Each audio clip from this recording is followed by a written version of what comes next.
तो यार Agatha all along को मार्वल ने क्या सोच के बनाया या मार्वल के साथ साथ हम भी समझने की कोशिश कर रहे हैं, बट लेटेस्ट एपिसोड के लास्ट में एक ट्विस्ट दिखाने की भी कोशिश की गई, जो कि सबको पहले से ही पता था कि टीन स्कारलेट विच का बेटा विकन है। हाँ, लेकिन एक चीज़ की तारीफ बनती है कि मूवमेंट काफ़ी अच्छा क्रिएट किया इन लोगों ने। तो अब एगाथा के कॉविन के साथ साथ हमें भी ये पता है कि स्कारलेट विच का बेटा है ये, लेकिन बेटा सिर्फ ये रिश्ते में है, बट मल्टीवर्सल मैजिकल डेस्टिनी के मामले में ये स्कारलेट विच का भी बाप है, क्योंकि विकन की ज़्यादातर पावर्स तो वांडा मैक्सिमॉफ जैसी ही हैं, बट विकन को लेकर एक प्रोफेसी है कि वो डेमियर्ज बनेगा, जो कि रियलिटी में तो ग्रीक माइथोलॉजी का कॉन्सेप्ट है, बट मार्वल यूनिवर्स में डेमियर्ज जब विकन के फ्यूचर के रेफरेंस में यूज हुआ तो उसका ये मतलब था कि डेमियर्ज पूरी मल्टी डायमेंशन का इकलौता गॉड होगा। डेमियर्ज मैजिक के सारे रूल्स रीराइट करेगा और इसके डिसीजंस के इम्प्लीकेशंस सारी रियलिटीज के प्रेजेंट के साथ साथ पास्ट और फ्यूचर को भी हिला कर रख देंगे। उसके पास इतनी पावर है कि वो एक साथ सारी रियलिटीज को रीराइट कर सकता है, जो शेप देना चाहे वैसा चेंज कर सकता है। एक बार ऐसा मोमेंट आया भी था जब वो थोड़ी सी देर के लिए ही डेमियर्ज बन गया था, जब उसका सामना मदर नाम की एक इंटरडायमेंशनल पैरासाइट से हुआ था, जो कि मल्टीवर्स में भटकती रहती है और पावरफुल बीइंग्स और रियलिटीज को ढूंढती है ताकि उन्हें खाकर वो अपनी पावर्स बढ़ा सके। इसीलिए वो बिली कैप्लन यानी विकन को ढूंढ रही थी, जिसमें लूकी भी उसकी हेल्प करता है। बट जब विकन अपनी डेमियर्ज फॉर्म में ट्रांसफॉर्म हुआ तो उसने मदर जैसे मल्टीवर्सल थ्रेट को भी सिर्फ एक थॉट से ही एग्जिस्टेंस से गायब कर दिया। बिली पहले भी अल्टरनेट रियलिटीज देख सकता था, बट इस डेमियर्ज फॉर्म में वो इन्फिनाइट रियलिटीज के ऊपर खड़ा हुआ था।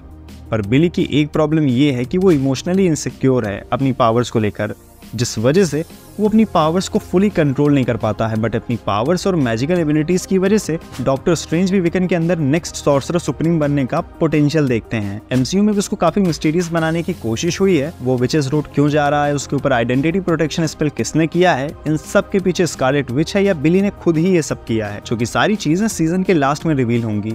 तो शो भले ही नॉर्मल हो, बट ऐसे कुछ सवाल हैं जिस वजह से शो में इंटरेस्ट बना हुआ है। काफी लोगों का सवाल भी रहता है कि वांडाविजन में बिली और टॉमी रियल नहीं थे, तो यहाँ ये कैसे रियल है। तो ये काफी कॉम्प्लिकेटेड है कॉमिक्स में भी, लेकिन अगर काफी सिंप्लीफाइड वे में बताऊं तो ये समझ लो कि जब वेस्ट व्यू का हेक्स खत्म हुआ होगा और बिली और टॉमी गायब हो गए, तो उनकी कॉन्शियसनेस या कह लो कि स्पिरिट तब भी एग्जिस्ट कर रही थी और उन्हें कुछ यंग डेड बॉडीज मिली, जिसके साथ मिलकर वो वापस से एग्जिस्ट कर पा रहे हैं। तभी उसका नाम कॉमिक्स में भी बिली मैक्सिमॉफ नहीं है, बल्कि बिली कैप्लन है, क्योंकि वो रियलिटी में किसी कैप्लन फैमिली का लड़का था। और रही बात इसके भाई की, तो वो व्हाइट विजन वाली सीरीज से एमसीयू में एंट्री करेगा। वैसे विकन की पावर्स का कलर ब्लू है, जो कि उसकी माँ के रेड कलर से अलग है, बट वो भी अपनी माँ की तरह ही पावरफुल विचेस को कंट्रोल कर सकता है। कॉमिक्स में तो उसको मैजिक की ट्रेनिंग लोकी ने भी दी है। बट एमसीयू में आगे चलकर बिली की बैक स्टोरी देखना इंटरेस्टिंग रहेगा, जहां हमें ये पता चल सकता है कि अपने प्रीवियस लाइफ, जो कि वेस्ट व्यू में उसने लाइफ बिताई थी, उसके बारे में उसके अलावा और कौन कौन जानता है, और क्या वो किसी से मैजिक सीख भी रहा था। जब बिली अपनी पावर्स यूज कर रहा था तो बिल्कुल मल्टीवर्स ऑफ मैडनेस वाली स्कारलेट विच वाली वाइब आई थी कि ये भी वांडा की तरह अपनी पावर्स पर फुली कंट्रोल नहीं कर पा रहा है। इसकी पावर्स इसके इमोशंस के बेसिस पर काम कर रही हैं।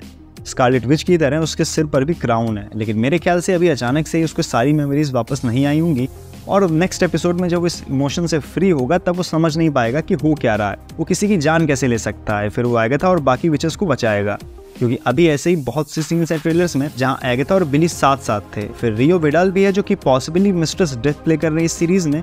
तो ये सारे ट्विस्ट और रेवलेशन लास्ट के 2 एपिसोड्स में ही कंप्लीट होंगे, और उसके बाद जब बिली की सारी मेमोरीज धीरे धीरे वापस आएंगी तो आई थिंक वो अपने भाई और अपनी माँ को ढूंढने का क्वेस्ट शुरू करेगा। एक थ्योरी ये भी है कि बिली ने मेफिस्टो से कोई डील की है, जिसमें एगाथा को विचेस रोड लाने के बदले मेफिस्टो बिली को उसके भाई टॉमी या स्कारलेट विच से रिलेटेड कुछ रिटर्न में दे सकता है। तो देखते हैं क्या होता है। वैसे कॉमिक्स में वो यंग एवेंजर्स का मेंबर है, जिसके कई सारे मेंबर्स एमसीयू में भी सेटअप किए जा रहे हैं। पहले न्यूज आई थी कि यंग एवेंजर्स मूवी काफी जल्दी देखने को मिलेगी, बट अब मार्वल टाइम लेगा इस प्रोजेक्ट को डेवलप करने में, क्योंकि जिस रिस्पांस की मार्वल को उम्मीद थी ऑडियंस से अपने यंग सुपर हीरोज को लेकर, वो उन्हें मिला नहीं, तो टाइम लगेगा।